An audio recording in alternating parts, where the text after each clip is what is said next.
오늘 함께 은혜 받으실 말씀은 신약성경 누가복음 8장 22절로 25절 말씀입니다.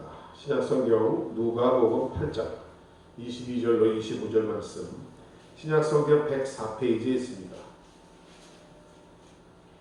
누가복음 8장 22절로 25절을 찾으신 분들은 함께 읽도록 하겠습니다. 하루는 제자들과 함께 배에 오르사 저희에게 이르시되 호수 저편으로 건너가자 하시매 이에 떠나 행선할 때에 예수께서 잠이 드셨더니 마침 광풍이 호수로 내리침에 배의 문이 가득하게 되어 밑에 앉으라. 제자들이 나와서 깨워 가로되 주여 주여 우리가 죽겠나이다 한데 예수께서 잠을 깨사 바람과 물결을 꾸짖으시니 이에 그쳐 잠잠하여지더라. 제자들에게 이르시되 너희 믿음이 어디 있느냐 하시니 저희가 두려워하고 기이 여겨 서로 말하되 저가 위기에 바람과 물과 물을 명함에 순종하는고 하더라. 네. 10월 성찬 예배 오늘 누가복음 8장의 본문으로 너희 믿음이 어디 있느냐 라는 제목으로 함께 은혜를 나누겠습니다.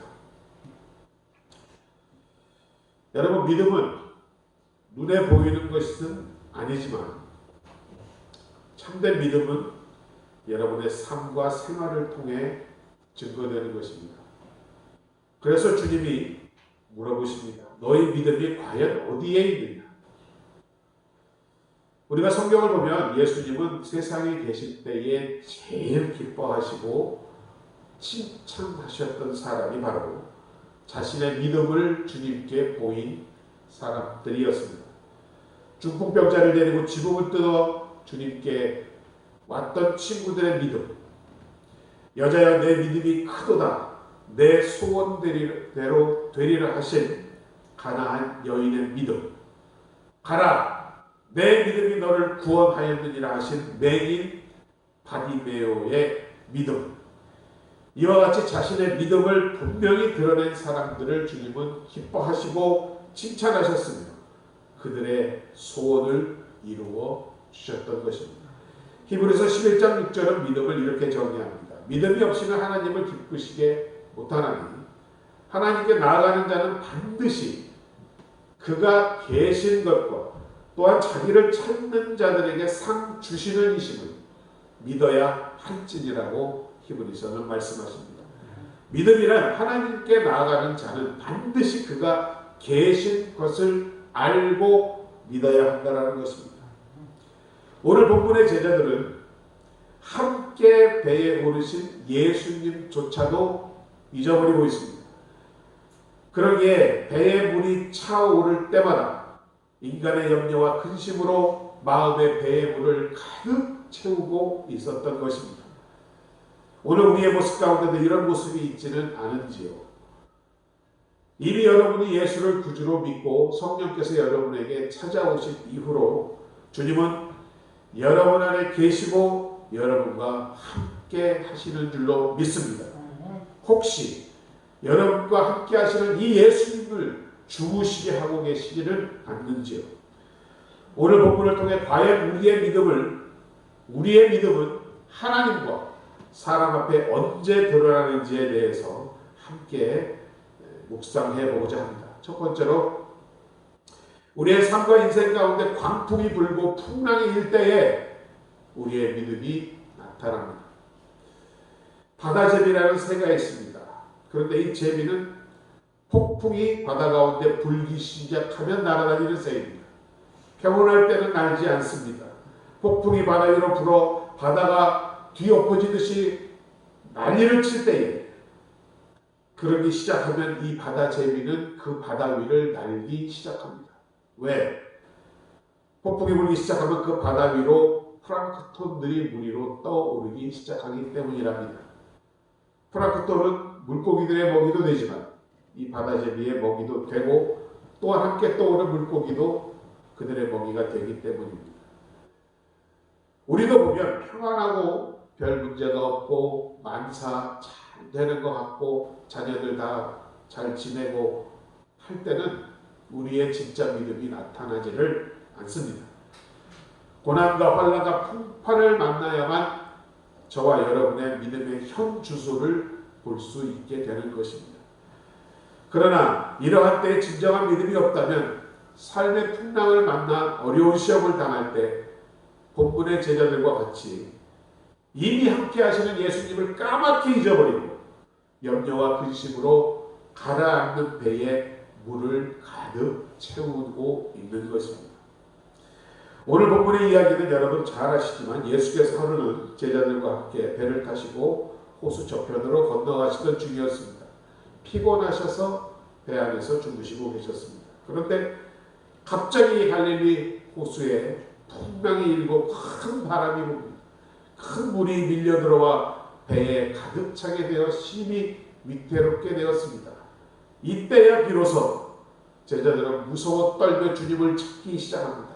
아, 참 우리 배 안에 주님이 계셨지. 주여, 주여 우리가 죽겠나이다. 다급히 주님을 깨우기 시작하고 부르기 시작합니다. 이때 잠에서 깨어난 주님께서 바다와 바람을 꾸짖으시니 잠잠하게 되었다라고 기록합니다. 그러고 나서 예수님이 제자들을 향하여 돌아서서 물어보십니다. 너희 믿음이 어디 있느냐?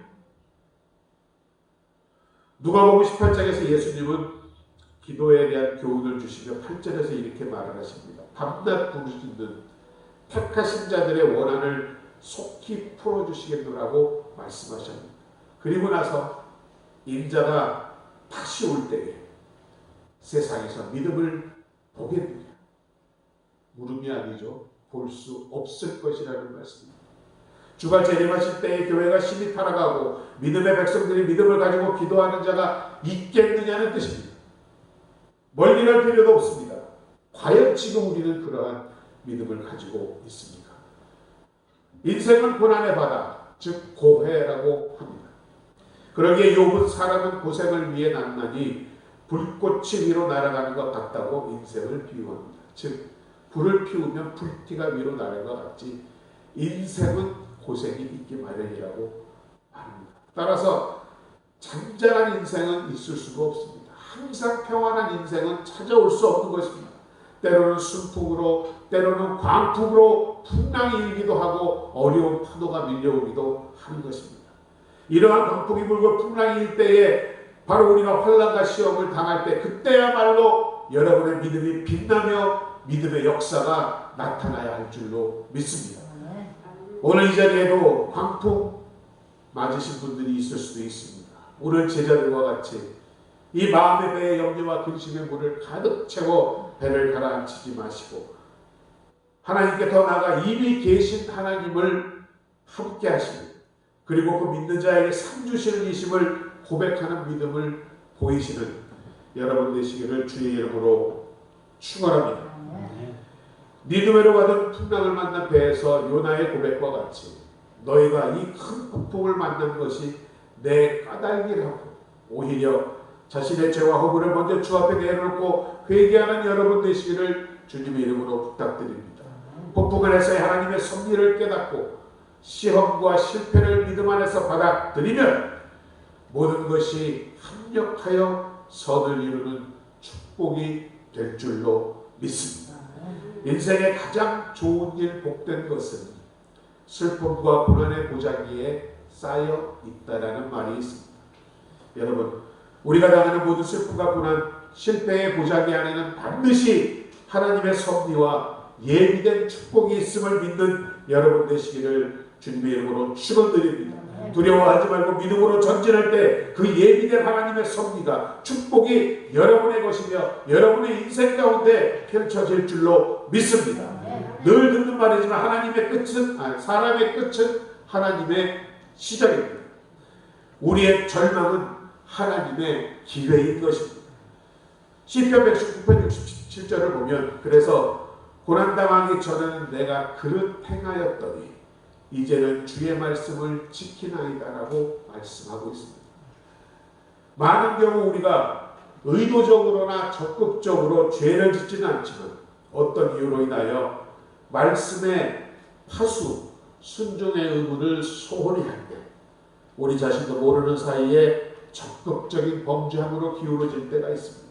그러나 주의 말씀을 경홀히 여기지 아니하고 그 앞에 두려워 떨며 순종하기를 원하는 자에게 주님은 그를 돌보시겠다라고 말씀하고 있는 것입니다. 여러분, 우리에게 다가온 이 고난과 시험의 광풍은 이로 인한 우리의 믿음이 증명되는 때이며 바로 하나님의 말씀 앞에 바로 서는 축복의 때인 것을 믿으시는 여러분 되시기를 주의 이름으로 축원합니다. 우리가 보기에 감당하기 어려운 시험일 것 같지만 감당할 수 없는 일을 우리에게 맡기시기도 감당할 수 없는 시험을 주시는 법도 하나님은 없으십니다. 오히려 이를 통해 하나님을 더 만나게 되는 때이기에 이때가 바로 축복의 때가 되는 것입니다. 고린도전서 10장 13절을 이야기합니다. 사람이 감당할 시험 밖에는 너희에게 당한 것이 없나니 하나님은 미쁘사 너희가 감당치 못할 시험 당함을 허락지 아니하시고 시험 당할 즈음에 또한 피할 길을 내사 너희로 능히 감당하게 하시느니라. 감당해야 할 시험과 고난이 크다고 여기십니까? 여러분의 믿음이 감당할 능력이 크다고 하나님이 보시는 것입니다. 여러분이 감당할 수 있다라고 하나님이 믿고 계신 것입니다. 그러기에 시험과 고난이 크면 클수록 하나님께 더욱 감사하는 여러분 되시기를 주의 이름으로 축원합니다. 두 번째로 우리의 믿음이 나타나는 것은 보이지 않는 것들을 우리가 볼 수 있을 때 우리의 믿음이 나타납니다. 히브리서 11장 1절은 말합니다. 믿음은 바라는 것들의 실상이요 보이지 않는 것들의 증거라 합니다. 믿음은 바라는 것들의 실상이고 보지 못하는 것들의 증거라 합니다. 여기서 실상이란 이렇게 떠받쳐주는 것을 의미합니다. 북돋아주는 것을 의미합니다. 즉 믿음이란 아직 실현되지 않은 소망이지만 그것을 염두에 두고 그것을 늘 받쳐주며 따라 살도록 도와준다는 것입니다. 바로 성경 말씀과 우리의 믿음이 합해질 때에 믿음은 눈에 보이지 않지만 말씀에 기록된 것을 보면 그것과 똑같이 행동할 때 그것이 현실로 나타나게 된다는 것입니다. 내가 소망하는 바가 아직 이루어지지 않았지만 이루어진 것처럼 믿고 나갈 때에 그 믿음의 역사가 현실로 나타난다는 것입니다. 또 보이지 않는 것들이란 하나님과 하나님의 능력과 하늘에 있는 것들을 의미합니다. 이것은 우리가 볼 수 없지만 이미 이것들에 대한 우리 마음속에 주신 믿음, 그 믿음이 증거라는 것입니다. 그래서 믿음은 하나님과 하나님의 성령과 말씀으로 말미암은 선물이 되는 것입니다. 여러분, 믿음은 구원의 조건이요 이와 같이 증거이지만 행위는 아닙니다. 그러나 믿음 여러분의 결과가 여러분의 행위로 나타나게 되는 것입니다.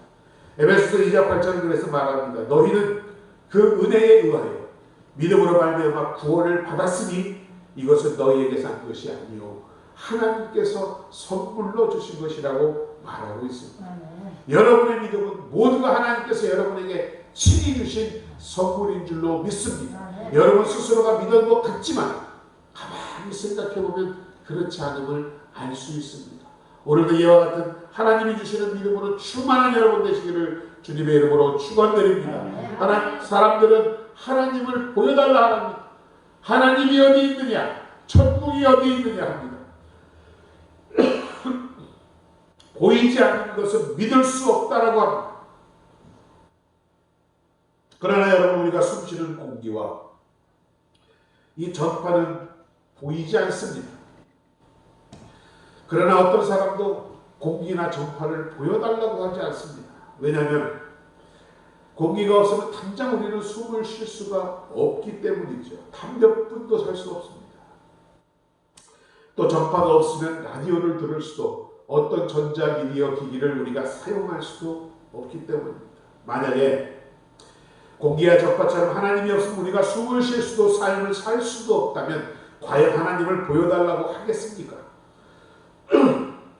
오늘 제자들과 같이 주여 주여 우리가 죽겠나이다 하지 않겠습니까? 여러분, 우리는 하나님이 없으면 숨을 쉴 수도 살 수도 없는 그런 존재이어야 할 줄로 믿습니다. 왜냐하면 이미 여러분 하나님이 계신 것을 믿고 그 하나님이 성령으로 여러분 안에 계시기 때문입니다. 이와 같이 눈에 보이지 않지만 분명히 존재하는 공기와 전파와 같이 하나님은 영이신 거로 우리의 육신의 눈으로 보이지 않지만 손에 잡히지도 않지만 눈으로 보고 손으로 만져본 것과 같이 믿음으로 나갈 때 우리의 믿음이 나타나는 것입니다. 믿음은 보이지 않는 것을 보는 눈이요, 그래서 만져지지 않는 것을 만지는 손인 것입니다. 또한 믿음은 보이지 않는 것을 보이는 것뿐만 아니라 불가능한 것을 주 안에서 가능하게 보는 것입니다. 그래서 믿음 없는 사람들에게 불가능해 보이는 것이 믿음의 사람들에게는 가능하게 보이고, 그것을 믿고 행동함으로 불가능이 가능의 역사가 일어나게 되는 줄로 믿습니다. 우리는 아무리 불가능하고 실현 가능성이 없어 보일지라도 믿음 안에서 할 수 있다라는 편에 서야 할 줄로 믿습니다.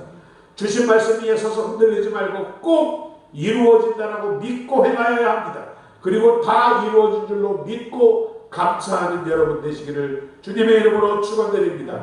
마가복음 9장 23절에서 예수께서 말씀하십니다. 할 수 있거든이 무슨 말이냐? 믿는 자에게는 능치 못한 일이 없느니라. 우리가 어찌하여 능히 그 귀신을 쫓아내지 못하였느니까. 이르시되 기도 외에는 다른 것으로 이런 종류를 나갈 수가 없느니라. 기도, 특별히 믿음의 기도 외에는. 마태복음 17장 20절도 그래서 말합니다. 너희 믿음이 작은 까닭이라. 만일 너희에게 믿음이 겨자씨 하나만큼만 있어도 너희가 못할 것이 없으리라. 여러분, 겨자씨는 아주 작습니다. 그러나 겨자나무가 되었을 때는 2m가 넘어가는 나무가 되는 것입니다. 이것이 바로 믿음의 능력입니다. 믿음의 양보다 믿음의 진정성을 주님은 말씀하고 있는 것입니다. 세 번째로 우리의 믿음이 나타나는 것은 우리에게 축복이 임한 때에 우리의 믿음이 나타납니다. 한 사람의 인격과 그 신앙을 알아보기 쉬운 방법은 바로 그 사람에게 축복이 임했을 때에 그 사람의 태도입니다. 특히 그 사람에게 물질로 축복이 이루어졌을 때 그 주어진 재물을 어떻게 사용하며 그 재물에 대한 태도가 어떠냐는 것을 보면 그 사람의 인격과 믿음의 정도를 우리는 알 수 있습니다. 야고보서 2장 14절로 17절 말씀을 보면 내 형제들아, 만약 사람이 믿음이 있노라 하고 행함이 없으면 무슨 유익이 있겠느냐?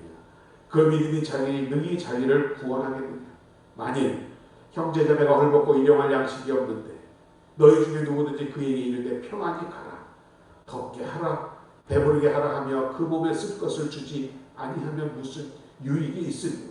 이와 같이 행함이 없는 믿음 그 자체가 죽은 것이라 고 말씀하고 있습니다. 믿는다 하면서 그 믿음을 증거하는 행실이 없다면 거짓된 믿음의 소유자입니다. 그 사람은 구원을 받을 수 없다는 의미입니다. 사람의 행함이 구원의 공로는 아니지만 구원을 얻게 하는 믿음의 증거라고 말씀하고 있습니다. 구원을 받게 하는 믿음, 구원을 받은 사람의 믿음은 반드시 사랑의 행함을 이루고 있다는 말씀인 것입니다. 갈라디아서 5장 6절에서 그리스도 예수 안에는 사랑으로서 역사하는 믿음이 있어야 한다고 말씀하고 있습니다. 헐벗고 굶주림에 고통당하는 형제 자매를 위하여 받은 축복을 재물을 쓸 수 있어야 한다라고 성경은 말씀하고 있습니다. 하나님과 사람에 대해 바르지 못한 물질의 태도를 지닌 사람은 믿음이 없는 사람입니다. 죽은 믿음의 소유자입니다. 물질을 바로 쓰지 않는 것은 그 믿음에 무엇인가 잘못된 것이 있다라는 것입니다. 감리교 청시자 존 웨슬레는 그 사람이 아무리 중생하고 믿음이 있노라 해도 그의 돈주머니가 끊어지지 않으면 그의 회개는 믿을 수 없다라고 했습니다. 꼭 돈주머니를 여러 교회에 바치라는 말씀이 아닙니다. 하나님의 목적에 합하는 사용을 하라는 것입니다. 이 웨슬리 목사님이 한 번은 설교하는데 아주 훌륭한 농부가 그 예배에 참석했더랍니다. 설교하기를 여러분 노력해서 돈을 벌 수 있을 만큼 많이 버십시오 했더니 그 농부가 마음속으로 신이 났어. 옆 사람에게 참 정말 목사님 설교 잘하신다. 다음에는 그 돈을 저축할 수 있는 대로 힘껏 저축하시는 여러분 되시기 바랍니다 했더랍니다. 그때 더욱 신이 나서는 내 생전에 이렇게 훌륭하게 설교자라는 목사님은 보다 못 봤다고 그렇게 신이 났더랍니다. 그런데 세 번째로 그리고 그 물질을 바칠 수 있을 만큼 힘껏 하나님께 바치십시오로 설교를 끝냈답니다. 그랬더니 그 농부는 다시는 교회를 오지 않았답니다. 고린도후서 9장 6절로 7절은 말합니다. 이것이 곧 적게 심은 자는 적게 거두고 많이 심은 자는 많이 거둔다는 말이로다. 각각 그 마음에 정한 대로 할 것이요 인색함으로나 억지로 하지 말지니 하나님은 즐겨내는 자를 사랑하시느니라. 흔히 헌금에 대해서 설교할 때 이 구절을 많이 인용을 합니다. 저는 이렇게 해석합니다. 인색함으로나 억지로라는 말은 헌금으로 인해 내게 손해가 미치는 것을 근심함으로 하는 경우입니다. 하나님 앞에 인색함으로 억지로 심는 것은 적게 심는 것입니다. 돈에 많고 적음이 아닙니다. 그러나 마음에 정한 대로 즐거워하며 자원하는 마음으로 하나님께 내는 것은 하나님께 많이 심는다는 것입니다. 여러분, 하나님이 가진 것이 없어서 무엇이 필요해서 부족해서 여러분에게 이렇게 나에게 갖다 바쳐라 하는 것입니까? 아닌 것을 우리는 알고 있지 않습니까? 다만 즐겨내는 자에게는 축복을 더하여 주기 위하여 하나님이 말씀하시는 줄로 믿습니다. 여러분의 올바른 선택을 주님의 이름으로 축원드립니다. 잠언 11장 24절도 말합니다. 흩어 구제하여도 더욱 구하게 되는 일이 있나니 과도히 아껴도 가난하게 될 뿐이라. 물론 여기는 이런 분들은 없으리라고 저는 믿습니다. 아낌없이 힘을 다하여 구제할 때 하나님의 축복이 그만큼 더 임한다는 것입니다. 더 큰 것, 더 풍성한 것을 원하십니까? 그러면 여러분 반드시 지금 쥐고 있는 것을 놓아야 더 큰 것을 잡는 손이 생기는 것입니다. 마태복음 6장 19절에서는 물질에 대한 우리의 자세에 대해서 말씀하고 있습니다. 너희를 위하여 보물을 땅에 쌓아두지 말라 하시며 내 보물이 있는 곳에 내 마음도 있다 하십니다. 저는 이렇게 바꾸고 싶습니다. 내 보물이 있는 그곳에 내 믿음도 있다. 여러분, 눈은 몸의 등불인데 눈이 성하면 온 몸이 밝고 눈이 나쁘면 온 몸이 어둡다고 하십니다. 물질에 대한 욕심을 버릴 때에만 영안이 밝아져서 볼 것을 바로 볼 수 있다라고 말씀하고 있는 것입니다. 24절에 계속됩니다. 한 사람이 두 주인을 섬기지 못할 것이니 혹 이를 미워하고 저를 사랑하고 혹 이를 중히 여기고 저를 경히 여기니라. 너희가 하나님과 재물을 겸하여 섬기지 못하느니라. 그러므로 염려하여 이르기를 무엇을 먹을까 무엇을 마실까 무엇을 입을까 하지 말라. 이는 다 이방인들이 구하는 것이다. 너희 하늘아버지께서 이 모든 것을 너희에게 있어야 할 줄을 아시느니라. 그런즉 너희는 먼저 그의 나라와 그의 의를 구하라. 그리하면 그 모든 것을 너희에게 더하시리라. 그러므로 내일 일을 위하여 염려하지 말라. 내일 일은 내일 염려할 것이요 한날의 괴로움은 그날로 족하느니라. 우리의 기도의 순서를 믿음에 따라 바꾸어야 한다는 것입니다. 무엇을 입을까 무엇을 마실까 무엇을 먹을까 염려하며 구하지 말라 하십니다. 그러면 여러분 중에 그러면 기도할 것이 무엇이 있습니까? 라고 생각하실지 모릅니다만은 먼저 하나님의 뜻에 따라 우리가 그의 나라와 하나님의 의를 구할 때 하나님의 백성답게 하나님의 뜻대로 살고자 기도할 때 그 모든 것을 너희에게 있어야 할 것을 있는 것보다 더하여 주시리라고 말씀하고 있는 것입니다. 우리에게 필요한 것은 우리가 하나님의 백성으로 살 때 구하지 않아도 채워주신다는 말씀인 줄로 믿습니다. 여러분, 내일은 우리의 날이 아닙니다. 보장이 없습니다. 내일이 우리 삶 가운데 오지 않을 수도 있습니다. 오지도 않은 내일의 염려와 걱정을 미리 끌어당겨 두려워하지 말고 이미 우리에게 주신 날을 하나님의 백성으로 사는 것을 간구하시는 복된 여러분 되시기를 주의 이름으로 축원드립니다. 우리가 축복을 받을 때 그렇잖아요. 여러 가지 복권 당첨 얘기가 들려옵니다만 미국이나 전 세계를 통해서 보면 갑자기 큰 돈을 받은 사람들의 결론이 좋지 않습니다. 8, 90%가 이전보다 더 못하든지 자살을 하든지 더 어려운 상황이 겪게 되는 것을 알 수 있습니다. 이처럼 물질은 하나님 앞과 사람 앞에서 우리가 바로 쓰는 모습을 보일 때에만이 우리는 우리의 믿음을 나타낼 수 있다라고 말씀하는 것입니다. 저도 물질로 인하여 많이 힘들고 어려울 때에 저에게 다짐하던 하나님의 말씀이 있습니다. 디모데전서 6장 7절로 10절인데 한번 들어보세요. 우리가 세상에 아무것도 가지고 온 것이 없으며 또한 아무것도 가지고 가지 못하리니 우리가 먹을 것과 입을 것이 있은즉 족한 줄로 알 것입니다. 부하려고 하는 자들은 시험과 올무와 여러 가지 어리석고 해로운 욕심에 떨어지는 곧 사람으로 파멸과 멸망에 빠지게 하는 것이라. 돈을 사랑하며 일만하게 뿌리가 되나니 이것을 탐내는 자는 미혹을 받아 믿음에서 떠나 많은 근심으로써 자기를 찔렀도다. 있는 것에 가진 것에 만족하는 마음으로 하나님을 기뻐할 때 하나님의 자녀답게 살 수 있다라는 것입니다. 이 세대의 보완자를 명하여 마음을 높이지 말고 정함이 없는 재물을 소망을 두지 말며 오직 모든 것을 후히 주사 누리게 하는 하나님으로 만족하며 선한 일에 부하고 나누어 주기를 좋아하며 동정하는 여러분 되시기를 주님의 이름으로 축원드립니다. 이것이 여러분의 장래에 여러분을 위하여 좋은 터를 쌓아 참된 생명을 취하는 방법이라고 말씀하시는 것입니다. 선한 일을 행하고 선한 사업에 부하고 나누어 주기를 좋아하는 여러분은 마치 보물을 하늘에 쌓아둠으로 좀이나 돈독이 해하지 못하며 도둑의 구멍을 뚫지도 못하고 도둑질하지 못하는 영원한 보장이 있는 천국 창고에 여러분의 물질과 재능과 노력 그 외의 모든 것을 보관하시는 여러분 되시기를 주님의 이름으로 축원합니다. 오늘 본문을 통하여 우리는 인생의 바다에 광풍이 불고 풍랑이 일며 어려움과 고통 가운데 우리의 믿음을 보일 수 있다 하였습니다. 보이지 않는 것이 보이기 시작하십니까? 그때 우리의 믿음이 바로 우리의 삶이 증거가 된다는 것입니다.